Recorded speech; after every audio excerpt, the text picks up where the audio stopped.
अस्सलाम वालेकुम स्टूडेंट्स, मेरी आवाज़ आ रही है आपको बच्चों?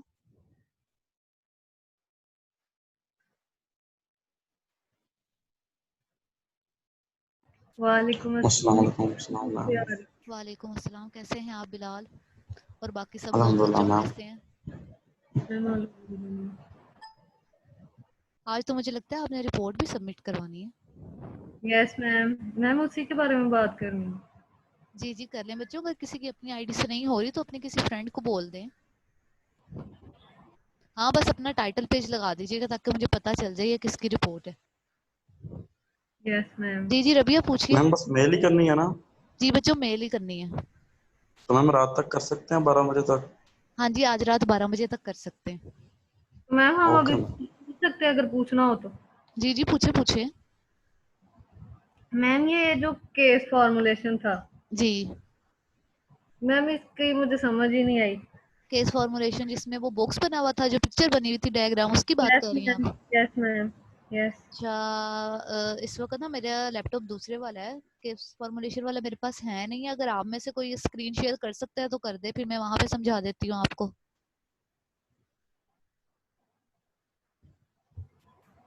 मैम मैं करने की कोशिश करती हूँ। हाँ जी चलें ट्राई करें, मैं फिर समझा देती हूँ, वहां से कर देती हूँ मैम आपको। आप अलाउ तो करें। जी मैं अलाउ करती हूँ आपको, 1 मिनट। जी रबिया। Yes ma'am. कर दिए। जी जी ओके मैम।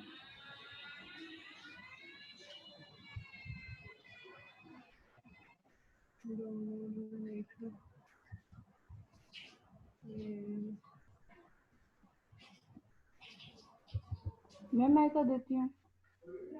कोई भी कर दे। होगी होगी मैम।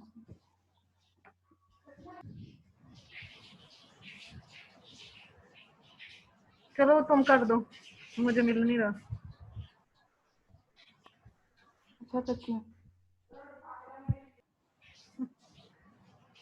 जी बच्चों आज आप रात 12 बजे तक करवा सकते हैं, लेकिन उसके बाद मैंने किसी की नहीं एक्सेप्ट करनी, फिर मत कहिएगा। यस अच्छा मैम। रबिया, रबिया के अलावा बच्चों अगर किसी और को भी समझ नहीं आई और जिसने अभी तक सबमिट नहीं करवाया वो भी देख ले। आपने एंड पे समरी ऑफ केस फार्मूलेशन देनी है, जिसमें हम लोगों ने एक एक्चुअली इस तरह की आपके सामने नजर आ भी रही होगी, बल्कि अच्छी बात है यहाँ से आपको सब रबिया नजर आ रहा है ना? यस मैम आ रहा है। देखो आपने पहले इंटरव्यू भी कर लिया होगा और ऑब्वियसली आपने उसकी सारी हिस्ट्री भी ले ली है और आपने टेस्ट भी एडमिनिस्ट्रेशन कर दिया, सब कुछ कर लिया। उसके बाद एंड पे ये बॉक्स होता है कि जिसमें हम लोग एज अ समरी देते हैं। समरी देने के लिए जरूरी नहीं है कि आप इस तरह से डायग्रामेटिकल शक्ल में दें, लेकिन हम लोग जब इस तरह से देते हैं ना तो वो ऑब्वियसली देखने वाले को थोड़ा अच्छा लग रहा होता है और उसको चीजें ज्यादा आसानी से समझ आ रही होती हैं। इसमें फर्स्ट बॉक्स में आपने प्रेजेंटिंग कंप्लेंट्स लिखनी है। जब आपके पास पेशेंट आया उसने जो जो प्रेजेंटिंग कंप्लेंट्स बोली हैं वो एज इट इज आपने यहाँ पे लिख देनी है, जैसे आपको अपने सामने स्क्रीन पे नजर भी आ रहा है। ठीक है रबिया? यस मैम सुन रही। ये क्लियर हो गया? जहां से ना समझे आप उसे मुझे बता दीजिएगा। Yes ma'am. ठीक है, और दरमियान में ऑब्वियसली जो बॉक्स है वहां पे आपने अपने क्लाइंट का एज मेंशन कर दें, उसका नेम मेंशन कर दें, मतलब अगर जितना आप करना चाहते हैं कर दें। वो इट डिपेंड्स अपॉन यू। उसके बाद प्री डिस्पोजिंग फैक्टर्स हैं, यानी कि हमारे यहाँ पे 4 P's आ रहे हैं अब। प्री डिस्पोजिंग फैक्टर्स हैं कि जो पहले से फैक्टर्स थे जिन्होंने उसकी जो भी स्पेसिफिक प्रॉब्लम है उसको पहले से आप ये कह लें कि थोड़ा थोड़ा ट्रिगर करते रहते थे, थोड़े थोड़े थोड़े। फॉर एग्जांपल अगर आप पे एक दबाव है कि आपने मेडिकल में जाना है, तो आप क्या क्या होता है कि 9th क्लास बल्कि 7 और 8 क्लास से स्टूडेंट्स के जो पेरेंट्स हैं, बड़े बहन भाई हैं, या अगर फैमिली में बहुत से लोग हैं, उनको प्रेशराइज करने लग जाते हैं कि आपने जी आपने सिर्फ और सिर्फ मेडिकल ही पढ़ना है, तुमने तो सिर्फ डॉक्टर बनना है, तुमने सिर्फ अच्छे नंबर लेने हैं। अब उसका इंटरेस्ट कहीं और है भी या नहीं भी है उसको कोई नहीं देखता, तो ये एक स्ट्रेस आ जाता है आप पे। ठीक है, ये होती है प्री डिस्पोजिंग फैक्टर। इसके अलावा भी प्री डिस्पोजिंग और भी फैक्टर हो सकते हैं, सिर्फ जरूरी ये नहीं है। ये आपने चेकआउट करना है कि आपके क्लाइंट के प्री डिस्पोजिंग फैक्टर्स कौन कौन से हैं। ठीक है, ओके मैम। फिर उसके बाद सामने प्रेसिपिटेटिंग फैक्टर। प्रेसिपिटेटिंग फैक्टर्स हैं कि जिन्होंने अब उसको आप ये कह लें कि अब वो एंटर हो गया उस सिचुएशन में, कि जैसे जब आप 6th 7th में होते हैं तब सिर्फ आपको कहा जा रहा होता है जी आपने सिर्फ डॉक्टर बनना है, तब आप उस सिचुएशन में अभी गए नहीं है। आप उस सिचुएशन को किसी ना किसी तरह से लीड कर रहे होते हैं। हाँ पहले से एक स्ट्रेस होती है, लेकिन 9th या 10th क्लास में आपका एडमिशन होता है या फर्स्ट ईयर या सेकंड ईयर में ही आपका एडमिशन होता है। अब आप एक उस सिनेरियो में एंटर हो गए हैं, यानी कि अब आप मेडिकल में आ गए हैं। अब वो चीज है कि वो ट्रिगर करने लगी है, ज्यादा बढ़ाने लगी है कि नहीं, अब मेरा मुकाबला दूसरे लोगों के साथ है। अब ये तो है ही मेडिकल की फील्ड है, अगर मैं अच्छे मार्क्स नहीं लूंगा अब मैं तो इसका मतलब है मेरा इसके बाद कुछ नहीं हो सकता, मेरे पास सिर्फ ये 2 साल हैं, मैंने यही चीजें पढ़नी है, इसके अलावा मैं कहीं और जा नहीं सकता। आपके कुछ भी प्रेसिपिटेटिंग फैक्टर्स हो सकते हैं, आप अपने क्लाइंट के अकॉर्डिंग और अपने केस के अकॉर्डिंग देखिएगा, ठीक है। फिर उसके बाद है परपेचुएटिंग फैक्टर या मेंटेनिंग फैक्टर्स, यानी कि वो फैक्टर्स आएंगे यहाँ पे परपेचुएटिंग या मेंटेनिंग फैक्टर्स में, जो कि अभी उसकी उस सिचुएशन को आप ये कह लें कि मेंटेन करते जा रहे हैं, कम करने की बजाय उसको और ऊपर लेकर आ रहे हैं। जैसे यहाँ पे उन्होंने लिखा हुआ चाइल्ड्स परफेक्शनिज्म, यानी कि वो बहुत ज्यादा परफेक्शनिज्म का कायल है, तो जिसकी वजह से वो चीजें उसके लिए और ज्यादा प्रॉब्लमेटिक बन रही हैं। अब वहां पे क्या है कि चाइल्ड जो बच्चा है, अगर जैसे मैंने जो एग्जांपल दी है आपको मेडिकल वाली, तो उसमें वो स्टूडेंट क्या करेगा, उसमें हो सकता है कि वो खुद भी वहां पढ़ना भी चाह रहा हो, लेकिन वो पढ़ नहीं पा रहा है, उसको स्ट्रेस है, फिर उसके ज्यादा दोस्त भी इस तरह के हैं जो उसी फील्ड के हैं, तो वो उससे ज्यादा अच्छा पढ़ रहे हैं। तो अब उसके इर्द गिर्द जो मतलब आप ये कह लें कि जो कंपटीशन वाली फीलिंग है ना, और कंपटीशन वाली फीलिंग बच्चों एक होती है पॉजिटिव सेंस में, एक होती है नेगेटिव सेंस में। एक आप compete कर रहे होते हैं कि इस बार मैंने अच्छा चले 80% मार्क्स लिए हैं, मेरी कंपटीशन किसी और से नहीं है, सिर्फ अपने आप से, कि मैंने 80 से 82 83 85 की तरफ जाना है। एक होती है कि जिसमें आप कंपटीशन मतलब आप compete भी कर रहे होते हैं, लेकिन compete के साथ साथ आप जेलसी का फैक्टर आ जाता है, जिसमें फिर आहिस्ता आहिस्ता क्या होता है कि कंपटीशन कहीं पीछे रह जाता है, आप सिर्फ दूसरे पर्सन की आप ये कह लें कि जो जो उनकी अचीवमेंट्स है उनसे जेलस होने लग जाते हैं, और फिर उसके बाद क्या होता है कि आप स्ट्रेस में चले जाते हैं, और जो आपने खुद के लिए अपने रूल्स एंड रेगुलेशंस बनाए हैं, खुद के लिए कोई टाइम टेबल बनाया है, तो आप उसको फॉलो ही नहीं कर पा रहे होते, क्योंकि आपका ध्यान ही उस तरफ नहीं जा पाता। तो परपेचुएटिंग या मेंटेनिंग फैक्टर्स एक्चुअली वो उसकी एबिलिटीज या वो करेक्टरिस्टिक्स होती है जो कि उस प्रॉब्लम को अभी भी मेंटेन करती जा रही है बजाय कम करने के, ठीक है। उसके बाद हमारा Yes, ma'am. बायोसाइकोसोशल मॉडल है। बायोसाइकोसोशल मॉडल में एक्चुअली ये देखा जाता है कि फॉर एग्जांपल अगर वो आपके पास डिप्रेशन का पेशेंट आया है, एंजाइटी का आया है, स्ट्रेस का आया है, या किसी और आप ये कह लें कि ओसीडी का आया है, या कुछ भी आया है, तो आपने ये देखना है कि अगर उसको ये एंजाइटी या स्ट्रेस है तो उसके बायोलॉजिकल फैक्टर्स कौन से हो सकते हैं। बायोलॉजिकल फैक्टर्स में ये भी हो सकता है कि फैमिली की तरफ से, यानी कि जेनेटिकल फैक्टर्स तो नहीं है, फैमिली में पहले तो नहीं किसी को ये कुछ हुआ था कि फैमिली में एंजाइटी तो बहुत ज्यादा नहीं है, ठीक है। ये बायोलॉजिकल फैक्टर्स होते हैं। सोशल फैक्टर्स होते हैं कि इन्वायरमेंट इस गिर्द का किस तरह का है, किस फैमिली सिस्टम में रह रहा है, फैमिली सिस्टम के लोग उसको किस तरह से कह रहे हैं, दोस्त उसको किस तरह से ट्रीट कर रहे हैं, टीचर से मतलब जिन जिन के साथ भी उसका सोशली लिंक बन रहा है, तो सोशली वो लोग उसे किस किस वे में इफेक्ट कर रहे हैं।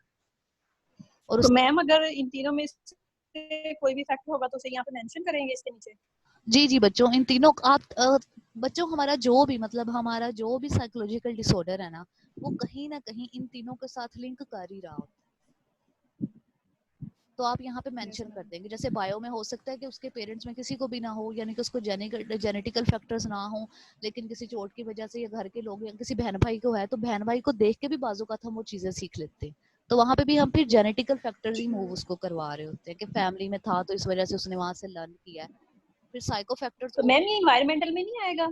इन्वायरमेंटल में सोशल में आ जाता है कि जिसमें हम मतलब यस मैम। बाज़ जब हम फैमिली के और लोग देख रहे होते हैं ना, जैसे बायोलॉजिकल में ज्यादातर तो सिर्फ बच्चों जेनेटिक्स को ही देखा जाता है, या ये देखा जाता है यस मैम। कि फैमिली में ये डिजीज मतलब किसी चाचू या इर्द गिर्द के लोगों में कहीं ना कहीं लिंक तो नहीं थी कर रही।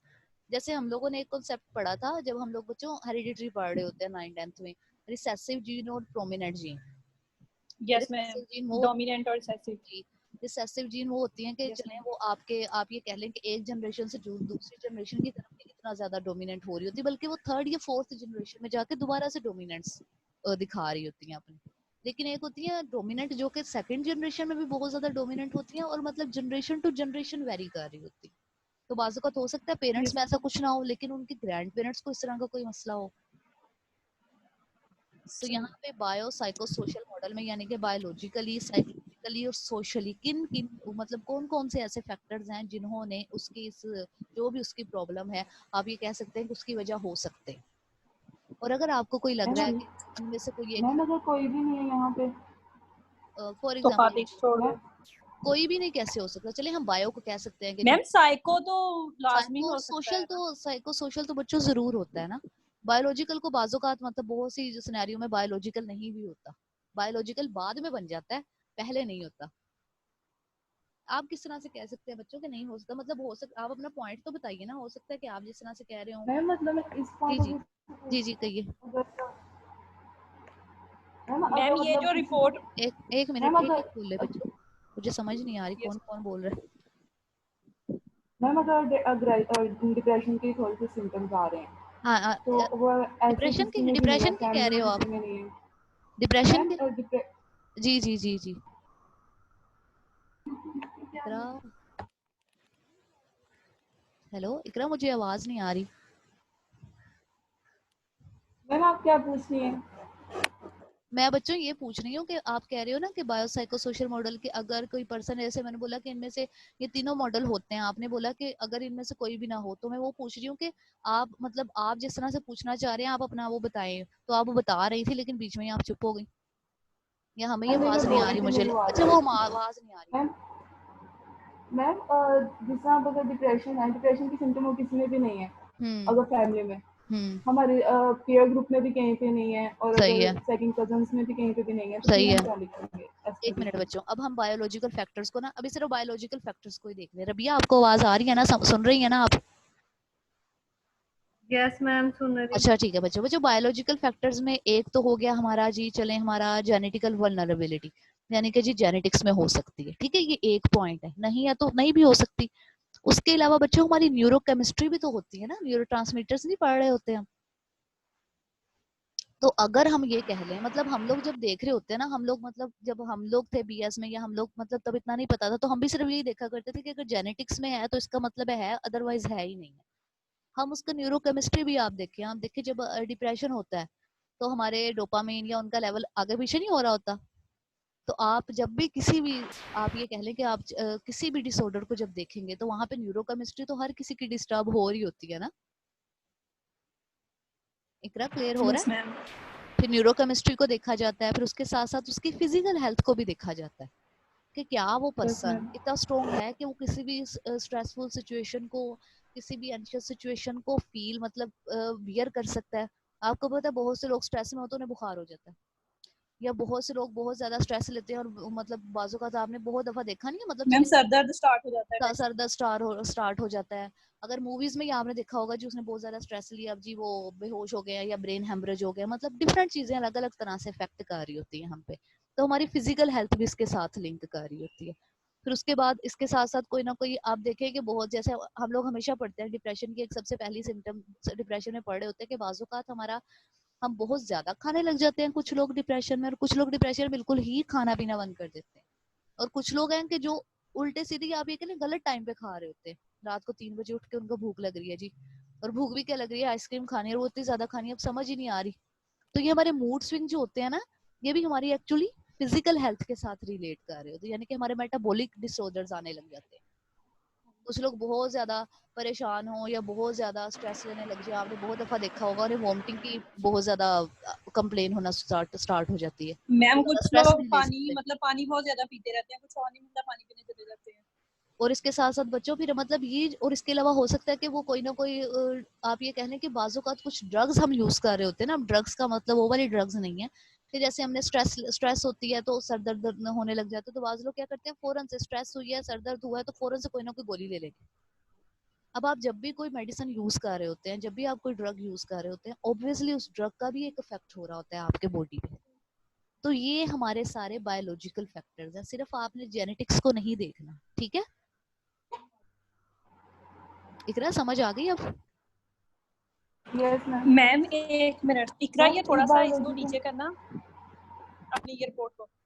अभी ऊपर वाला तो समझ ले नहीं पहले। नहीं मैम, वो मैंने उसको कहा था नीचे करना, ये ये कहाँ उस वो चली ही गई कर है? रही है, इकरा ही कर रही है। बायोसाइकोसोशियम। यस ये मैम, देखें, बस हाँ इधर। हाँ हाँ जी हाँ मैम जी ये देखें, जी मैम जी ये प्रीडिस्पोजिंग जो फैक्टर्स हैं, जी जी तो मैम ये देखें, ये फैमिली डिमांड्स आ रही हैं, फादर जॉब से स्ट्रेस आ रहा है, तो जी मैम जी ये बायोसाइकोसोशल मॉडल में ये चीज जो है, ये साइकोसोशल का जो चीजें हैं मैम वो इसमें मेंशन हो रही हैं, तो जी मैम जी इसने जी। ये जगह खाली क्यों छोड़ी है? नहीं नहीं, इसने भी मैम करनी होगी, साइकोसोशल।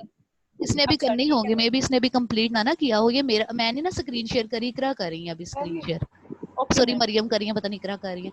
अब आप देखो बच्चों, अब ये तो हमारा इकरा। जब भी बच्चों आपने हमेशा बायोसाइकोसोशल मॉडल पढ़ा है, as a therapist, as a मतलब जब इंशाल्लाह ताला आप अच्छे से साइकोलॉजिस्ट बनेंगे, आपके पास कोई भी क्लाइंट आ रहा है किसी भी डिसऑर्डर के साथ आ रहा है, आप हर डिसऑर्डर में उसका बायोसाइकोसोशल मॉडल जरूर चेक करेंगे। क्या वो बायोसाइको, क्योंकि हर डिसऑर्डर में बायोसाइकोसोशल मॉडल जरूर होता है। आप ये तो कहीं पे भी आप अपने न्यूरोकेमिस्ट्री को तो आप ये कह ले कि निगलेक्ट कर ही नहीं सकते। पढ़ा था ना मैम आपने? अगर हम लोग फैक्टर्स को कर रहे हैं, डिस्क्राइब कर रहे हैं, तो फिर कोई ना कोई तो जो है जी, वो वो तीनों ही होते हैं। अब आप फिर अगर सोशल को देख लें, ओबियसली जैसे फैमिली डिमांड्स हैं वो सोशल में आ जाएंगी, फिर आपका एनवायरनमेंट ऐसा है घर का, वो सब चीजें सोशल में आ जाएंगी। फिर साइको एनवायरनमेंट कौन सा होगा? अगर आप साइकोलॉजिकल फैक्टर्स को देखें तो वो इटसेल्फ जो आपकी, आप ये कह लें कि जिस भी आप डिसऑर्डर का सामना कर रहे हैं, जिस भी प्रॉब्लम को आप लेकर चल रहे हैं, वो प्रॉब्लम अब आपके साथ आपको स्ट्रेस में भी डाल रही है, आपके मूड स्विंग्स भी हो रहे हैं, मूड ऑफ हो रहा है, ऑन हो रहा है, जो भी हो रहा है, तो हमारे साइकोलॉजिकल फैक्टर्स में आ जाएगा। Ma'am clear? लेकिन इसके अंदर तो हमने डिसऑर्डर्स नहीं ना लेने, हमें तो एक नॉर्मल प्रॉब्लम आ रही है, तो फिर हमें अब हम उसको लोगों ने तो डिस्कस बच्चों एक करना। नॉर्मल प्रॉब्लम लेना है, लेकिन आप ये देखें ना, जब एक नॉर्मल प्रॉब्लम भी आती है, वो नॉर्मल सिर्फ तब तक होती है जब तक हमें उसका कोई इफेक्ट नहीं हो रहा था। फॉर एग्जांपल जब मैंने आपको कहा कि आपने रिपोर्ट बनानी है, रिपोर्ट से दो बस मैम। जब मैंने अब आपको असाइन किया था, फॉर एग्जांपल एक टास्क ही दिया था ना आपको, वो टास्क आपके लिए सुन के थोड़ा सा स्ट्रेसफुल था, मतलब ओब्वियसली कि आपने काम करना है, आपको एक डेडलाइन भी दी थी। डेडलाइन से 4-5 दिन पहले तक आप रिलैक्स थे, आपको पता था आप कर लेंगे, ठीक है, वो एक नॉर्मल थी। लेकिन अब डेडलाइन फॉर एग्जांपल कि आपका ने जी 1 घंटे में सबमिट करवानी है, अब वो 1 घंटे से पहले वाली सिचुएशन क्या होती है? आप स्ट्रेसफुल होती है उस वक्त, तो शायद अगर आपका स्ट्रेस का स्कोर निकाले तो वो भी हाई लेवल पे जा रहा होता है। तो इसी तरह जब आपके पास काउंसलिंग में भी एक क्लाइंट आता है ना, उसका प्रॉब्लम बेशक एक माइनर लेवल का होता है, लेकिन उसका प्रॉब्लम उसे किसी ना किसी तरह से इन तीनों जगहों पे अफेक्ट कर रहा होता है। नो डाउट आप सही कह रही है मरियम कि वो अफेक्ट बहुत ज्यादा नहीं मैम कर रहा, इकरा थोड़ा, सॉरी इकरा, मैम थोड़ा कर रहा होता है, लेकिन वो कहीं ना कहीं उसको कर रहा होता है। हो सकता है आप सिर्फ एक टाइम का खाना ना खाएं, दूसरे टाइम आपको भूख लगे, आप मैम ये तो स्टेमिना पे मैम बेस कर रहा है ना, हो सकता है मैम मतलब ये थोड़ा सी टेंशन भी उसे पैनिक कर रही हो। और ये भी इस बच्चों स्टेमिना के साथ साथ ना आपके उस सिचुएशन में भी डिपेंड कर रहा होता है कि वो सिचुएशन आपके लिए एक्चुअली कितनी ज्यादा स्ट्रेसफुल है या आपके लिए कितनी ज्यादा शॉकिंग है। मैम अब आप इसमें सोशल फैक्टर कैसे लेकर आएंगे, हम एक नॉर्मल सी चीज भी कैसे लेकर आ सकते हैं? अच्छा आप मुझे बताएं कि आप यहाँ पे फॉर एग्जांपल कोई किसी प्रॉब्लम की एग्जांपल दे, यानी कि आप कह रही हैं कि कोई भी प्रॉब्लम की जिसपे आपने केस बनाया है, या वैसे किसी की दे दे। Ma'am aggression. मैम एग्रेशन है, अग्रेशन। अब मैम एग्रेशन बिल्कुल नॉर्मल से, मतलब बिल्कुल मैम नॉर्मल से है, उसको कोई इश्यू नहीं। नहीं, और एग्रेशन फैमिली में भी कहीं पे भी ऐसे नहीं आ रहा कि एग्रेशन की इस तरह सिम्टम है, तो मैं कैसे उसको करूं? बिल्कुल ही नॉर्मल बंदे पे एग्रेशन, मतलब एग्रेशन में थोड़ा बहुत ये हो जाता होगा कि जब उसे मैम गुस्सा यानी आता होगा बहुत ज्यादा, मतलब एक टाइम पे अगर बहुत ज्यादा गुस्सा आया तो वो कंट्रोल नहीं कर पाता, बहुत ज्यादा चीखने लग जाता है या लग जाती है, दूसरों के साथ लड़ पड़ती है, जो मुंह में आया एकदम से बोल दिया। फिर उस वक्त ये नहीं सोचना कि वो किसी को बुरा लगेगा, अच्छा लगेगा, या कैसा भी कोई फील मैम करेगा। नहीं ऐसे नहीं है मैम, इतना भी नहीं है, मतलब अच्छा, ओवर थिंकिंग के साथ उसकी रिलेट करें हैं चीजें। मतलब ओवर थिंकिंग, थिंकर बहुत, और ओवर थिंकिंग की वजह से आहिस्ता आहिस्ता फिर एग्रेशन में चली जाती है। नहीं मैम अग्रेशन अलग आ रहा है, ओवर थिंकिंग अलग मैं ये पता ओवर नहीं थिंक क्या चलो है। वो सीबीटी वाली साइड पे थोड़ा सा हो जाता है। अब आप देखो अगर हम एग्रेशन की बायोसाइको, एक मिनट बच्चों, ये कौन आए हैं बच्चे? अब मैं ऐड कर लूँ इन्हें जरा। अगर आप एग्रेशन को देखो तो एग्रेशन के बायोलॉजिकल फैक्टर्स कौन से हो सकते हैं? चलें जी, फैमिली में नहीं भी है किसी को, एक तो सबसे पहले आपकी उस टाइम पे जब उससे एग्रेशन होता है, थोड़ी न्यूरोकेमिस्ट्री चेंज हो जाती है। बाजू का बच्चों पता है बहुत से लोगों को म्यूट एग्रेशन भी होता है, बिल्कुल चुप कर जाएंगे, किसी को कुछ नहीं कहना, लेकिन अपने ऊपर या अपनी बॉडी के ऊपर सारे जुल्म कर देने हैं, बहुत ज्यादा सोचने लग जाते हैं। इवन आप ये देख रहे कि उनका जब हम इस तरह के आप ये कह लें बच्चों कि जब हम इस तरह की प्रॉब्लम्स को फेस कर रहे होते हैं ना, उससे सबसे ज्यादा इफेक्ट हमारे मेटाबॉलिक सिस्टम पे आता है, हमारा जो स्टमक है वो सबसे ज्यादा अफेक्ट हो रहा होता है इससे। तो वहां पे आपके बायोलॉजिकल फैक्टर्स आ गए ना। सोशल हो सकता है, मैम जो एंगर हम लोग फिर सर कैसर ने भी बताया था कि जो मतलब एंगर हम लोग जो है वो शो नहीं ना करते, फिर वो सैडनेस की तरफ चला जाता है। सैडनेस पे वो पता है कि बच्चों यहाँ पे ना कुछ कुछ लेवल होते हैं। जो भी एंगर होगा एकदम, जब आपको गुस्सा आता है या एग्रेशन हो रहा होता है, अगर वो फर्स्ट स्टेज पे अभी वो सैडनेस की तरफ नहीं जा रहा, आप उसे शो नहीं कर पा रहे, अब आपको लगता है आप किसी को बता नहीं सकते, कोई आपको नहीं सुनता, आहिस्ता आहिस्ता मतलब थोड़ी ही देर बाद वो आहिस्ता आहिस्ता उसका सिनेरियो चेंज होने लग जाता है, फिर वो वाकई सैडनेस की तरफ चला जाता है। लेकिन एट अ टाइम जब आपको वो आया होता है उस वक्त वो गुस्सा ही होता है। तो बायोलॉजिकल फैक्टर्स में उसकी न्यूरोकेमिस्ट्री तो चेंज हो रही है ना, यस आपके मैम, न्यूरोट्रांसमीटर्स वहां पे चेंज हो रहे हैं, फिर उसके साथ साथ आपके बॉडी का टेम्परेचर भी चेंज हो रहा होता है। यस मैम, ऑब्वियसली आपका स्वेटिंग बहुत ज्यादा होने लग जाती है, फिर उसके साथ साथ आप ये देख रहे मेटाबॉलिक डिसऑर्डर्स भी आपका होने लग जाते हैं। हो सकता है उस वक्त वो गुस्से में आकर खाना छोड़ देती हूँ, किसी को कुछ नहीं कहा, चीजें नहीं तोड़ी, कुछ नहीं बोला, लेकिन खाना नहीं खाया। तो ऑब्वियसली फिर हो किसी और जाता है टाइम पे खाना खाया है, तो वहां पे मेटाबॉलिक सिस्टम पे चेंज आने लग गया, या बहुत ज्यादा खाना खा लिया गुस्से में आके। तो मैम हम इसमें इस टाइम कंडीशन में क्या लिखेंगे? अगर उसने खाना ज़्यादा खाया तो इसमें लिखेंगे ओवर ईटिंग? नहीं ओवर ईटिंग नहीं लिखेंगे यहाँ पे हम ना, ठीक है। जब हम एक चीज को एक रिपोर्ट की फॉर्म में लेकर आ रहे होते हैं ना, फिर हम उसको थोड़े से आप ये कह लें कि अपनी वर्डिंग चेंज करते हैं। अब ओवर ईटिंग को, इन चीजों को हम किस तरह के डिसऑर्डर में या किस तरह के प्रॉब्लम में ला सकते हैं? मेटाबॉलिक प्रॉब्लम्स, ठीक है, ठीक है। क्योंकि ये हमारे मेटाबॉलिक प्रॉब्लम से रिलेट कर रहे हैं ना। अब समझ आ तो गई अगर है? मैम जी जी जी जी, पूछो मैम पूछो। अगर ऐसे स्लीप इशू आ रहा है तो फिर उसमें?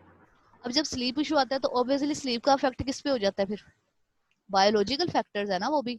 स्लीप डिस्टर्बेंस लिख देंगे आप। फिर आहिस्ता आहिस्ता फटीग होने लग जाएगी, और ऑब्वियसली आहिस्ता आहिस्ता चीजें और तरह से चेंज हो जाएंगी। फिर इसी तरह जब आप सोशल और एनवायरमेंटल में लिखेंगे तो मतलब हो सकता है कि उसको किसी बात पे गुस्सा आया तो फैमिली की किसी बात पे गुस्सा आ सकता है, दोस्तों की किसी बात पे गुस्सा आ सकता है, या चलें और किसी ने गवर्नमेंट की किसी बात पे गुस्सा आ गया है। तो वो सारे सोशल फैक्टर्स हैं। आजकल तो बच्चों के गवर्नमेंट भी कोई, आप ये कह लें कि नई पॉलिसी लेकर आती है, घर बैठे लोगों को वैसे गुस्सा आने लग जाता है कि ये क्या कर दिया इन्होंने, ऐसे क्यों कर दिया। अब आप उनको कुछ नहीं कह सकते, आप उन पर गुस्सा भी नहीं उतार सक रहे होते, लेकिन आप घर में गुस्सा अपने ऊपर कर रहे होते हैं। आपने बहुत दफा देखा होगा, बहुत से ऐसे लोग आपने अपने इर्द गिर्द भी में भी देखे हों आजकल के दौर में बच्चों के, जो आपको लगता है बहुत कूल एंड बहुत काम है, लेकिन आहिस्ता आहिस्ता उन्हें क्या हो गया कि हाइपर टेंशन के मरीज हो गए हैं। वो बहुत ज्यादा ब्लड मैम प्रेशर एकदम से राइज कर जाता जब है। ये मैम मोस्टली ये जब क्रिकेट फाइनल कप होते हैं मैम, इसमें भी देखा ऐसी सिचुएशन होती है मैम, हार टीम रही होती है, बाहर बंदा जो बैठा होता है वहीं से स्ट्रेस लिया जाता है। अगर मैम गलत खेल रहे हैं तो बाहर बैठे भी गुस्सा आता बाकी रहता है। सारी बातें छोड़ें, ड्रामा या मूवी में कुछ गलत हो रहा होता है, आपको बाहर बैठे गुस्सा आने लग जाता है सबको, ऐसा क्यों हो गया, ये ऐसा नहीं नहीं मैम। होना चाहिए था। क्योंकि मैम उस का वक्त भी इमोशनल सीन होगा भी ना, चल रहा हो तो वो रोना होता है भी आ जाता है।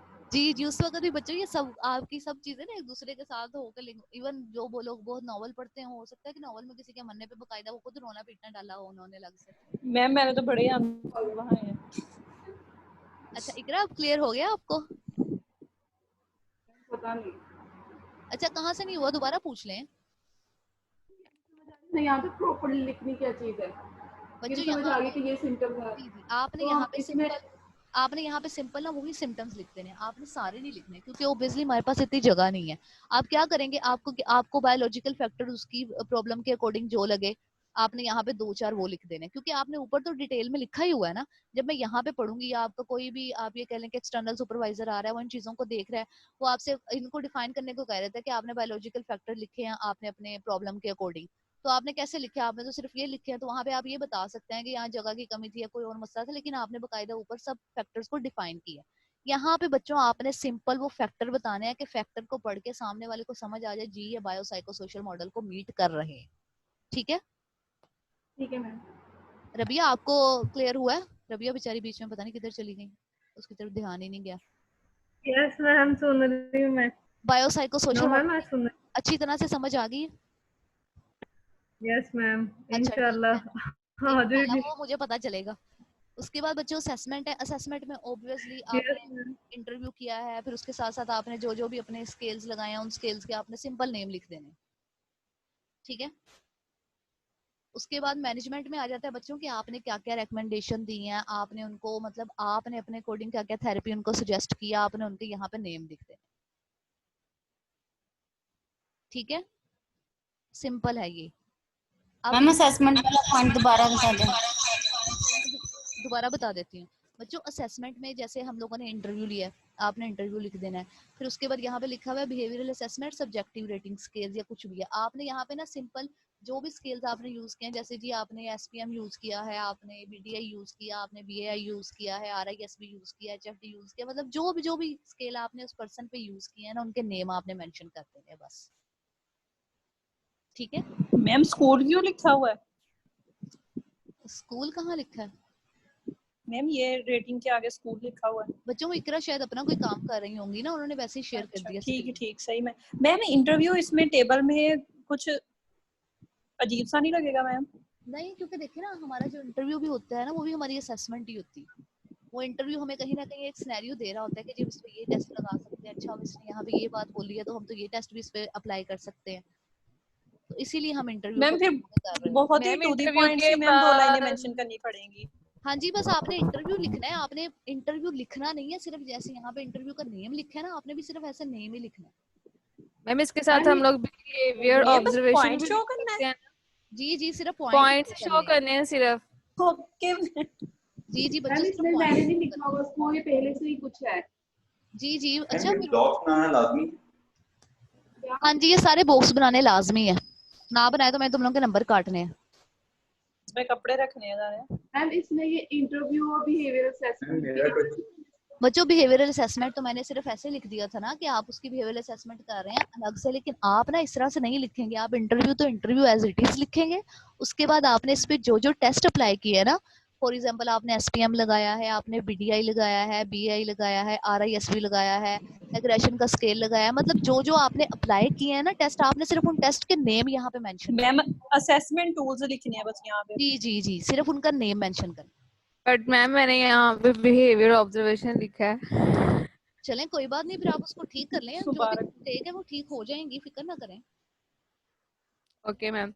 मैम ये जो फर्स्ट रिपोर्ट आपको सबमिट करवाई गई इसमें मिस्टेक्स होंगी तो काइंडली जब आप सबकी चेक करेंगी तो फिर हमें बता दीजिएगा, नेक्स्ट रिपोर्ट्स में नहीं होंगी। जी जी बच्चों, मैं उसी के बारे में बात करने लगी थी। रबिया अब क्लियर हो गया ये प्रूफ?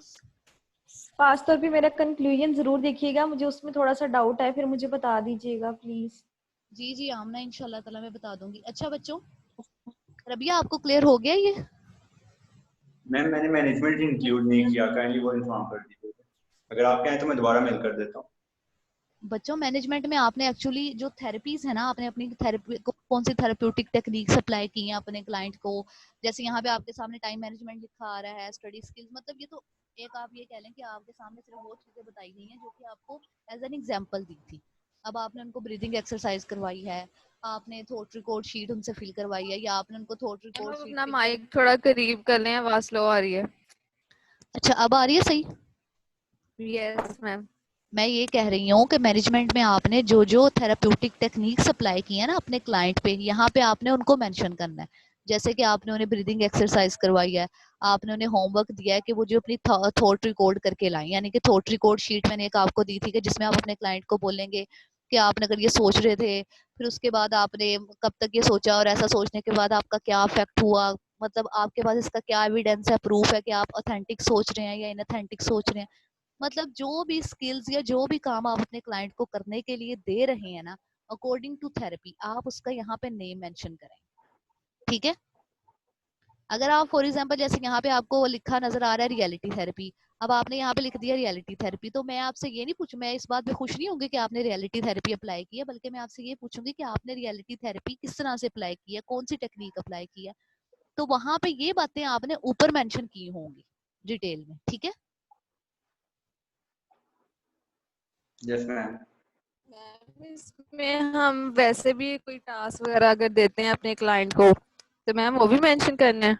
वो टास्क आपकी थेराप्यूटिक टेक्निक में किसके अंडर आ रहा है, आपको वो देखना पड़ेगा पहले, क्योंकि यहाँ पे आपने जो बात लिखनी है वो थेरेपी के अकॉर्डिंग लिखनी है। हो सकता है सीबीटी के या आरईबीटी के किसी ओके भी पॉइंट पे वो आपका आ रहा हो टास्क। रबी आप क्लियर हो गया ये सारा? Yes ma'am.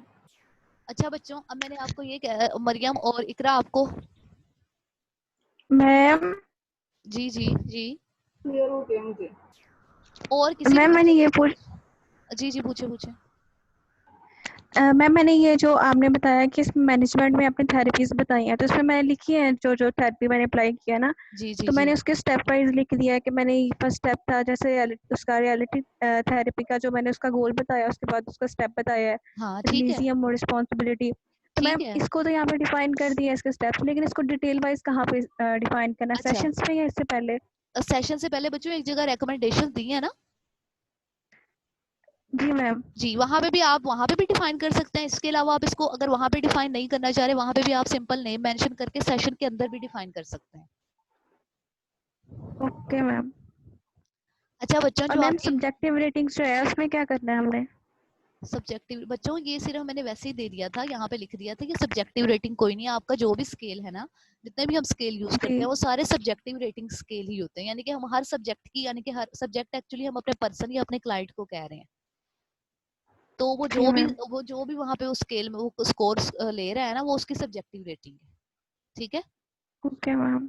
जी अच्छा बच्चों, अब आपकी जो मैम ये फर्स्ट जी जी मैम मैम आज के लेक्चर की रिकॉर्डिंग आप सेंड कर दें आज ही। मैम लेट ज्वाइन किया था, आपने जो पहले बताया है वो सारा सुन लेंगे। अच्छा बच्चों, पता है क्या, मेल तो होती नहीं है ये, लेकिन चलो मैं ऐसा करती हूँ कि मैंने एक चैनल तो बनाया था यूट्यूब पे, मुझे ये नहीं समझ आ रही कि उसको रन कैसे करना।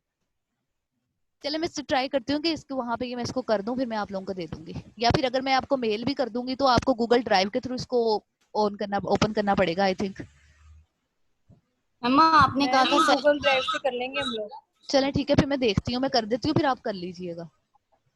Okay okay ma'am. मैम। अच्छा बच्चों, मैंने आपको ये कहना था कि आपकी जो ये वाली रिपोर्ट है, ये फर्स्ट रिपोर्ट, इसमें आपकी जितनी भी मिस्टेक होंगी या कुछ भी होगा, इस पे आपके मार्क्स बिल्कुल भी डिडक्ट नहीं होंगे। ठीक है। Thank you ma'am. लेकिन इसके बाद जो बाकी तीनों रिपोर्ट्स हैं वो मैंने चेक नहीं करनी। मैंने अब इकट्ठी 4 रिपोर्ट्स एक ही दफा चेक करनी है, राइट मैम।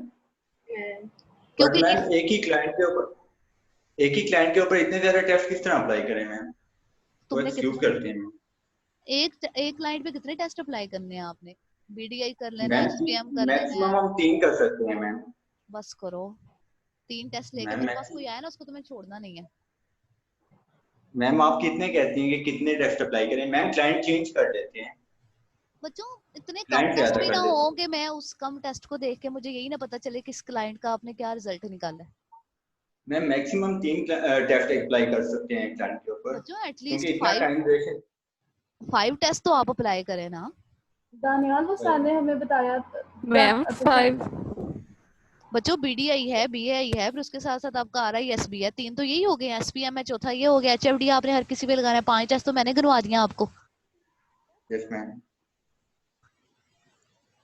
तो इसीलिए आप अब 5 टेस्ट तो एटलीस्ट कम से कम 5 हो। ज्यादा से ज्यादा आप अपने क्लाइंट को, अब क्लाइंट की सिचुएशन के अकॉर्डिंग जितने भी करेंगे वो वेल एंड गुड, मुझे बिल्कुल भी बुरा नहीं लगेगा। मैम अगर नॉर्मल क्लाइंट मिल जाए तो वो भी चलेगा? अगर मैं आपसे पूछूंगी क्लाइंट के साथ मसला मैम आप क्या था? 4 से 5 पे आ गई हैं। चले 4 बच्चों, 4-5 तो हो ना, अब 3 तो बिल्कुल ना हो। मैम मैं यही पूछ रहा हूँ कि अगर नॉर्मल क्लाइंट मिल जाए, मीन्स के पेशेंट नहीं मिलता, नॉर्मल मिल जाते हैं, नॉर्मल पर्सन जो सराउंडिंग में मिल जाते हैं, तो उन पे अप्लाई कर सकते हैं। उसको कोई छोटा काउंसलिंग मोटा होनी मसला तो चाहिए। होगा ना, काउंसलिंग ही करनी है, कोई छोटा मोटा मसला तो होगा ना उसका बेचारे का। और मैम मुझे एक केस मिला है, वो एक बच्चा है, छोटा बच्चा है। मैम अच्छा, अभी स्कूल गोइंग नहीं है, स्कूल में तो नहीं है? उसकी नहीं मैम अभी स्कूल गोइंग नहीं है, बट उसकी मॉम की डेथ हो गई थी जब वो पैदा हुआ था। अच्छा, अब इतने छोटे बच्चे पे आपने क्या अप्लाई करना है दानियाल? मैम मैं यही पूछ रहा हूँ कि उसके ऊपर क्या टेस्ट उसे तो अभी अप्लाई किया बोलना भी नहीं आता जाए। होगा। उसके साथ तो मैम कोई उसकी प्ले आंटी या है जो उसके साथ तो कोई प्ले या टॉय थेरेपी करनी पड़ेगी, उसको भी कुछ कहना कुछ बोलना नहीं आता। Yes ma'am. उसके ऊपर आप कोई टेस्ट नहीं अप्लाई कर सकते। ये इसमें से तो कोई एक टेस्ट भी नहीं अप्लाई कर सकते, क्योंकि ये है ये अडल्ट के टेस्ट ना सारे। तो मैम उसमें स्टबर्ननेस बहुत मैम ज्यादा है, ये एचएफडी बहुत ज्यादा की मैम बिजी है। एचएफडी भी 5 के बाद होती है। वही ना, वो तो मुझे लगता है अभी शायद पेंसिल भी ना पकड़ता हो। लेकिन बच्चों यस मैम ठीक है, ऐसे भी नहीं पता सर। लेकिन देखो ये नहीं है मसला, ये नहीं है कि मैम छोटे ये बच्चे के क्लाइंट साथ को गोद में बिठा के डील करेगा। आप उस क्लाइंट को गोद में खिला खिलू लीजिएगा, लेकिन ऐसा क्लाइंट मेरे मैम वो पास क्लाइंट नहीं है, ये हमारे मैम सब्जेक्ट है। मुझे ये केस डिस्कस करना है आपके साथ। मैं उसके गार्डियन एटलीस्ट मुझे तुम बता रहे उसे थे। बोलना सिखा दोगे। बच्चों होल्ड ऑन, एक्चुअली मुझे ये बोलना आता है यार। बच्चों ये जितने भी छोटे बच्चे हैं ना, ठीक है, हम उन पे कोई टेस्ट नहीं अप्लाई कर सकते या इस तरह से, लेकिन उनकी प्रॉब्लम्स जो है ना, ऑब्वियसली जब हम चाइल्ड थेरेपी या चाइल्ड काउंसलिंग को देखते हैं, तो अगर जो जो लोग उनमें एक्सपर्ट होते हैं, उन्हें उनके बिहेवियर से या उनके घर वालों से जितना भी हम लोग ले रहे होते हैं डाटा वगैरह, उससे हमें आइडिया हो जाता है उनकी प्रॉब्लम का। लेकिन उनके लिए सबसे इफेक्टिव और सबसे बेस्ट जो थेरेपी अब तक है वो टॉय थेरेपी होती है, क्योंकि आहिस्ता आहिस्ता टॉय थेरेपी के थ्रू, खेलने के या प्लेइंग थेरेपी के थ्रू हम उनके साथ रेपो बिल्ड कर रहे होते हैं। हम उनका बिहेवियर चेंज कर सकते हैं, लेकिन ये चीजें सिर्फ बाद में बिहेवियर, मतलब आप उन पे टेस्ट, उनके जो टेस्ट होते भी है ना, वो बिहेवियरल असेसमेंट होती है जो कि हम उनके एक्चुअली केयर गिवर से करवा रहे होते हैं कि वो बताया आपने बच्चों मतलब अगर आप जा रहे होते हैं, आपने मे बी नाम सुना हो, मतलब मैम हमें थेरेपी तो नहीं करनी, नहीं आपने नहीं थेरेपी करनी, लेकिन मैं उन्हें सिर्फ टेस्ट तक ही रहना, टेस्ट वगैरह तक ही रहना। बच्चों मेरी बात सुने, काउंसलिंग में भी थेरेपी होती है, किसने बोला कि काउंसलिंग में थेरेपी नहीं होती? मैम हमें हमारा प्रोसीजर थेरेपी तक चलेगा जी हम बच्चों, थेरेपी भी करेंगे। ऑब्वियसली आप थेरेपी भी करेंगे बच्चों। थेरेपी में चले आप, थेरेपी अगर मैं आपके सिनेरियो में देखूं कि अब सिचुएशन ऐसी है आप थेरेपी नहीं कर सकते, आप उसको, आपके पास जो क्लाइंट आएगा वो अपनी छोटी मोटी प्रॉब्लम लेकर आएगा ना, कोई इतनी ज्यादा आप ये कह लें कि मैम उसकी। देखिए आपने कहा था 3 सेशन, तो 3 सेशन में हम लोग सारी असेसमेंट ही करते हैं, इसमें हम थेरेपी क्या करेंगे?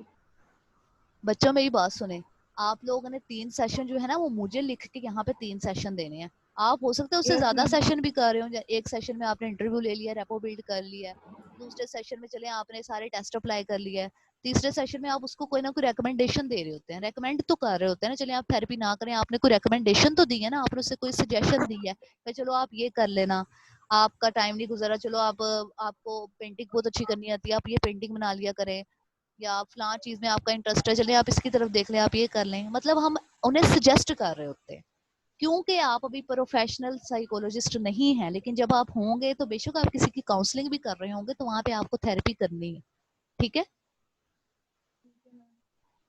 Okay ma'am. मैम अब मुझे ये बताएं कि उसमें स्टबर्ननेस बहुत ज्यादा है, उसके गार्डियन कहते हैं कि जब वो हक भी कर रहा होता है तब वो बीच करता है, फाइट करता है। दानियाल आपकी आवाज बीच में कट रही है बहुत ज्यादा, अब तो बिल्कुल ही नहीं आ रही मुझे। उसके गार्डियन ने मैनेजमेंट में अगर हम फैमिली थेरेपी कह रहे हैं तो उसका क्या लिखना है मैम, मुझे उसकी समझ नहीं आई। एक मिनट बच्चों, ना अच्छा म्यूजिक मैंने नहीं लगाया था, ये शायद होलिना की तरफ से आया। बच्चों फॉर एग्जांपल आप कह रहे हैं कि जी आपने फैमिली थेरेपी की है, अब फैमिली थेरेपी हम लोगों ने पढ़ी है, अभी फैमिली थेरेपी की आपने काफी ज्यादा सारी, आप ये कह लें टेक्निक्स भी पढ़ी है ना, तो आपने मैं आपसे पूछूंगी, मतलब आपने बोल दिया कि जी मैंने फैमिली थेरेपी लगाई है, या आपने वहां पे मेंशन कर दिया फैमिली थेरेपी, तो मैं पूछूंगी आपने फैमिली थेरेपी को किस तरह से किया, या आपने फैमिली थेरेपी की कौन सी टेक्निक अप्लाई की थी, ठीक है, या कौन सी, एक से ज्यादा टेक्निक्स भी आप अप्लाई कर सकते हैं। क्लियर हो गया बच्चों? बच्चों यहाँ पे मीटिंग एंड हो रही है, अगर आपने कुछ और पूछना है तो हम मीटिंग दोबारा से ज्वाइन कर लेते हैं, ठीक है? BS 8 yes ma'am. दोबारा से ज्वाइन कर लूं? मैम सुबह पूछ रही हूँ। कर लें। चले कर लेते हैं, चले फटाफट करें जरा ज्वाइन।